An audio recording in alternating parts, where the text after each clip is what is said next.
மதுரை மைந்தனை தூய பேருநீ யமுனை துறைவனை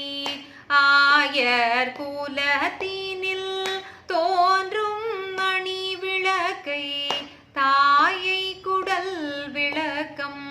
செய்த தாமோதரனை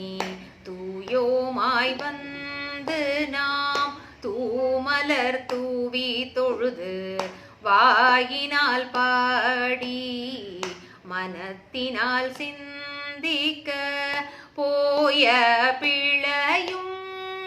புகுதருவானின்றனவும் தீயினில் தூசாகும் செப்பேலோரெம்பாவாய் தீயினில் தூசாகும் செப்பேலோரெம்பாவாய்.